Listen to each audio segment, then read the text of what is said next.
C'est au Grand Palais que la nouvelle exposition Picasso Mania met en lumière l'influence que Pablo Picasso a eue sur les artistes modernes, afin de savoir comment ils se sont inspirés de son œuvre depuis les années 60.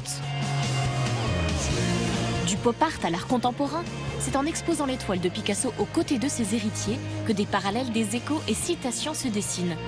Regard croisé avec l'artiste américain Georges Condo et les commissaires de l'exposition. Se frotter à Picasso nécessite une certaine distance, du fait que s'attaquer à Picasso ou dialoguer avec Picasso, c'est bien plus que dialoguer avec un peintre. C'est dialoguer avec un monument public. Car ce que Picasso lègue au XXe siècle, au-delà de son travail, c'est une attitude, une figure d'artiste qui a su travailler sur tous les médiums, mais toujours en contrôlant son image, parvenant à faire de son œuvre et son nom une marque incontournable de l'imaginaire collectif et de l'histoire de l'art. Et d'ailleurs, c'est quoi un Picasso ?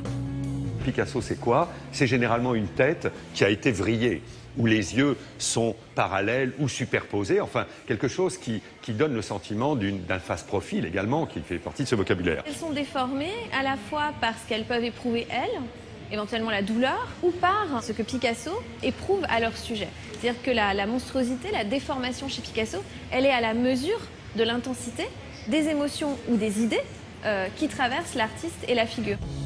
À partir de 1908, c'est aux côtés de l'artiste Georges Braque que Picasso s'attaque à une nouvelle tentative qui bouleverse les notions de représentation.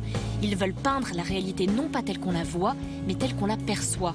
L'exposition illustre comment le cubisme a inspiré l'artiste britannique David Hockney dans les années 80. David Hockney nous dit « Le cubisme, ce n'est pas le marchepied qui conduit à l'abstraction, mais c'est un réalisme ».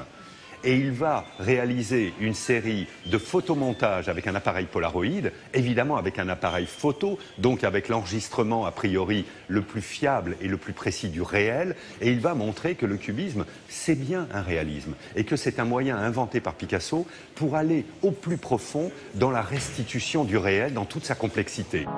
Et c'est justement le plasticien américain Georges Condo qui se dit aussi très influencé par le cubisme de Picasso. Je souhaitais montrer les multiples facettes d'une émotion humaine. J'appelle ça du cubisme psychologique. C'est un cubisme de l'esprit.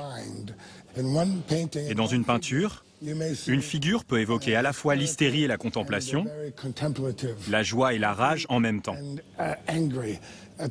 C'est en cela que le cubisme m'a inspiré. C'est aussi une œuvre politique que l'artiste laisse derrière lui. En 1937, Picasso peint Guernica, œuvre fondamentale dénonçant le fascisme et la guerre. Cette œuvre a été conçue pour le pavillon espagnol de l'exposition universelle de 1937, au moment où l'Espagne était encore en conflit. Et ce tableau était là pour éveiller les consciences et pour susciter des mouvements de ralliement à la cause de la République espagnole. Et on voit des artistes dans l'exposition qui réalisent des œuvres en pensant à Guernica.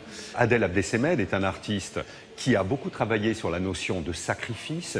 Il s'intéresse en fait à la façon dont nos sociétés provoquent des massacres gigantesques d'animaux. Et avec cette conscience-là, il réalise le grand tableau sur un format qui est celui de Guernica et sur lequel il a collé des milliers d'animaux empaillés qu'il a ensuite brûlés avec un chalumeau. Et tout ça pour attirer les consciences, c'est le rôle d'un certain nombre d'artistes contemporains, sur un phénomène qui est celui de l'extinction d'un certain nombre de races animales, sauvages en particulier dans le cas. La fin de l'exposition accorde une salle aux dernières œuvres de Picasso exposées au Palais des Papes à Avignon en 1970. C'était 3 ans avant sa mort, à l'âge de 91 ans. Ces œuvres sont totalement incomprises, voire méprisées. On parle de gâtisme, on parle d'obsession sexuelle, on parle même d'antichambre de la mort. On le considère comme un artiste absolument fini. 10 ans plus tard, ces mêmes tableaux sont redécouverts par une nouvelle génération d'artistes. Et là, ces tableaux en 10 ans ont changé, mais radicalement de statut. Ces tableaux, vous le voyez, sont à la fois les plus frais, les plus touchants, et également, on ne l'a pas toujours vu, psychologiquement peut-être les plus profonds. Ceux qui portent un message qui va bien au-delà de la peinture pour rejoindre peut-être une méditation sur l'existence. Je crois qu'il était très excité par son travail à la fin de sa vie. Il ne s'arrêtait jamais de travailler. Il a produit tellement d'œuvres. Je crois que pour lui, c'était une course contre le temps, de créer le plus possible.